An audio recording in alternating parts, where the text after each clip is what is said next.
بعد والے لوگ گزشتہ زمانے کے لوگوں سے ہمیشہ چھوٹے قد کے ہوتے چلے آ رہے ہیں۔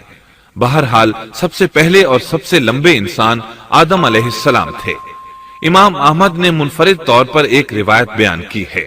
اس میں رسول اکرم صلی اللہ علیہ وسلم نے آدم علیہ السلام کی لمبائی 60 ہاتھ یعنی 60 میٹر اور چوڑائی 7 ہاتھ بیان فرمائی ہے۔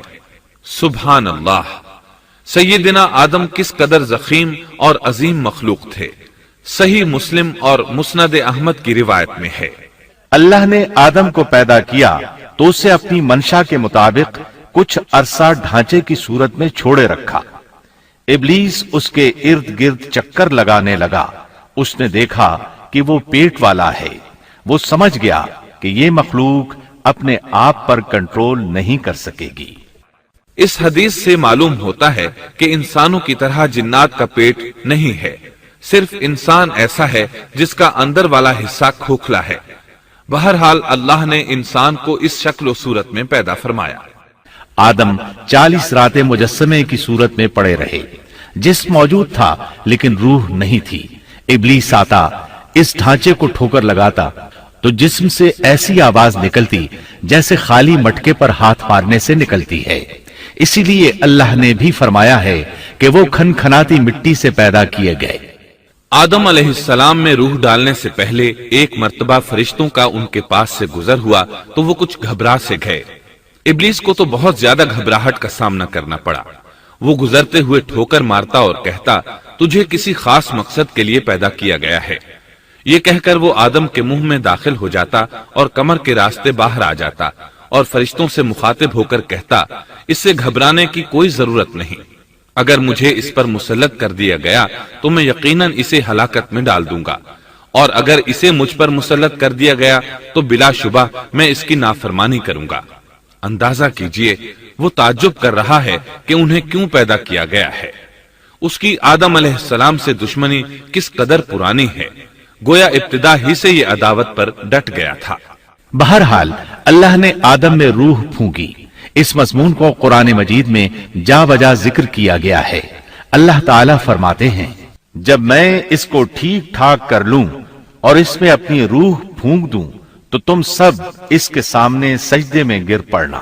ایک اور جگہ فرمایا، اللہ تعالیٰ کے نزدیک عیسیٰ علیہ السلام کی مثال ہو بہو آدم علیہ السلام کی مثال ہے۔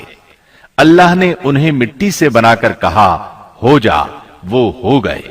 اللہ نے آدم علیہ السلام کو مٹی سے پیدا کیا، اپنے ہاتھوں سے بنایا، پھر اس میں روح پھونکی۔ اس کا مفصل بیان احادیث میں موجود ہے۔ جب ان میں روح پھونکی گئی اور ابتدا میں روح جیسے ہی سر کے اندر داخل ہوئی، آدم علیہ السلام کو چھینک آ گئی۔ فرشتوں نے آدم علیہ السلام سے کہا، الحمدللہ کہیے۔ انہوں نے کہہ دیا۔ اللہ کی اس تعریف کے جواب میں اللہ تعالیٰ نے فرمایا، رحمک ربک، یعنی تجھ پر تیرا رب رحم فرمائے۔ سبحان اللہ! اللہ ذوالجلال والاکرام نے آدم علیہ السلام میں روح مکمل ہونے سے پہلے ہی انہیں اپنی رحمت سے سرفراز فرما دیا۔ بہرحال جب روح ان کی آنکھوں میں داخل ہوئی اور انہوں نے جنت کے پھلوں کو دیکھا تو ان میں غور و فکر کرنے لگے۔ جب روح پیٹ میں داخل ہوئی تو کھانے کی طلب محسوس ہوئی۔ ابھی روح ٹانگوں تک پہنچی نہیں اور کھانے کی خواہش پہلے ہی محسوس ہونے لگی۔ اس جلد بازی اور عجلت کی وجہ سے اللہ تعالیٰ نے فرمایا، انسان جلد باز مخلوق ہے۔ جب آدم علیہ السلام کو پیدا کر دیا گیا تو اللہ تعالیٰ نے ان کی پشت پر ہاتھ پھیرا۔ ہاتھ پھیرتے ہی ان کی پشت سے قیامت تک پیدا ہونے والے انسان باہر نکل آئے۔ آدم کی تمام اولاد ان کے سامنے ظاہر ہو گئی، اور یہ بات نہایت وضاحت اور صراحت کے ساتھ قرآن مجید اور احادیث مبارکہ میں موجود ہے۔ مسلم بن یسار رحمت اللہ علیہ بیان کرتے ہیں کہ سیدنا عمر بن خطاب رضی اللہ عنہ سے کسی نے اس آیت کریمہ کے بارے میں پوچھا، اور جب آپ کے رب نے اولاد آدم کی پشت سے ان کی اولاد کو نکالا اور ان سے انہی کے بارے میں اقرار لیا کہ کیا میں تمہارا رب نہیں؟ سب نے جواب دیا، ہاں کیوں نہیں، ہم سب گواہ بنتے ہیں، تاکہ تم لوگ قیامت کے روز یوں نہ کہو ہم تو اس سے محض بے خبر تھے، یا یوں کہو کہ پہلے پہلے شرک تو ہمارے بڑوں نے کیا اور ہم ان کے بعد ان کی نسل میں ہوئے، لہذا کیا تو ان غلط راہ والوں کے فعل پر ہمیں ہلاکت میں ڈالے گا؟ سیدنا عمر رضی اللہ عنہ نے اس شخص کے سوال کے جواب میں فرمایا، میں نے سنا ہے کہ رسول اللہ صلی اللہ علیہ وسلم فرما رہے تھے، اللہ نے آدم علیہ السلام کو پیدا کیا، پھر اپنے دائیں ہاتھ کو اس کی پشت پر پھیرا اور اس سے نسل انسانی کو باہر نکالا اور ان کی طرف اشارہ کر کے فرمایا، میں نے انہیں جنت کے لیے پیدا کیا ہے اور یہ جنت والوں کے اعمال کریں گے۔ پھر اپنے ہاتھ کو دوبارہ آدم علیہ السلام کی پشت پر پھیرا اور اس سے نسل انسانی کو باہر نکالا اور ان کی طرف اشارہ کر کے فرمایا، میں نے انہیں آگ کے لیے پیدا کیا ہے اور یہ آگ والوں کے اعمال کریں گے۔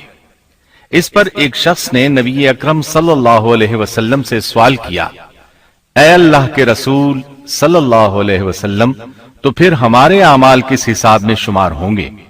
آپ نے جواب میں فرمایا، اللہ تعالیٰ جب کسی بندے کو جنت کے لیے پیدا کرتا ہے تو اس سے جنت والوں کے کام کرواتا ہے، حتیٰ کہ جنت والے اعمال میں سے ہی کسی عمل پر اس کا موت سے سامنا ہوتا ہے، اس وجہ سے اللہ اسے جنت میں داخل کرتا ہے، اور جب اللہ کسی بندے کو آگ کے لیے پیدا کرتا ہے تو اسے آگ والے اعمال پر لگا دیتا ہے، یہاں تک کہ وہ آگ والے اعمال میں سے کسی عمل پر مرتا ہے، اس کی وجہ سے اللہ اسے آگ میں داخل کر دیتا ہے۔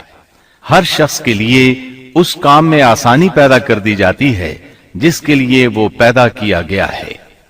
لیکن یہ بات ذہن میں ہر وقت موجود رہنی چاہیے کہ اللہ نے انسان کو اختیار دے رکھا ہے کہ وہ اپنی عقل اور فکر کی روشنی میں اللہ کے احکامات پر عمل پیرا ہو کر خود کو جنتی بنا لے یا عقل کا درست استعمال نہ کرتے ہوئے شیطان کا پٹا گلے میں ڈال لے اور جہنم میں جگہ بنا لے۔ یہ تو اللہ نے انسان کو اختیار دے رکھا ہے، اس کی مرضی کہ جنت والے اعمال کرے یا جہنم والے۔ ہر انسان میں دونوں طرف جانے کی طاقت اور صلاحیت موجود ہے۔ اللہ نے انسان کو مجبور نہیں بنایا، البتہ ہر انسان کو جو بھی رویہ اختیار کرنا تھا اللہ کو اس کا علم تھا، اور اس کا علم برحق ہے، قطعی ہے، اس میں کوئی غلطی نہیں ہو سکتی، اس لیے اس نے اپنے علم کے مطابق تقدیر لکھ دی۔ اب ہم جو کچھ کرتے ہیں تقدیر سے مجبور ہو کر نہیں کرتے بلکہ اپنے اختیار سے کرتے ہیں، اور چونکہ تقدیر بھی اللہ کے حکم سے لکھی گئی اس لیے اس میں بھی کوئی خطا واقع نہیں ہوتی۔ لہذا تقدیر کا یہ مطلب نہیں کہ انسان تقدیر کی بنا پر ہدایت ماننے یا نہ ماننے پر مجبور ہے، ایسی بات قطعاً نہیں۔ اور درست بات یہ ہے کہ تقدیر کا مسئلہ بہت زیادہ پیچیدہ ہے اور مشکل ترین مسائل میں سے ہے، یہاں اس کی تفصیل کا موقع نہیں۔ جب اللہ نے آدم علیہ السلام کو پیدا کر لیا اور اس میں اپنی روح پھونک دی تو فرشتوں کو حکم دیا کہ آدم کو سجدہ کرے۔ ابلیس ایک بہت نیک اور بزرگ جن تھا، اس نے کبھی اللہ کی نافرمانی نہیں کی تھی، اسی بنا پر وہ بلند مرتبہ پا کر فرشتوں میں شامل ہو چکا تھا، لیکن فرشتوں کی جنس سے قطن نہیں تھا۔ اللہ نے اسے اطاعت اور فرما برداری کا صلہ دیا تھا، اس کی عزت اور اکرام کرتے ہوئے آسمان میں بسایا تھا، لمحہ بھر کے لیے بھی اس نے اللہ کی نافرمانی نہیں کی تھی، اور پھر اللہ نے آدم کو سجدہ کرنے کا حکم دیا، اور اس حکم کے مخاطب فرشتے اور ابلیس تھے۔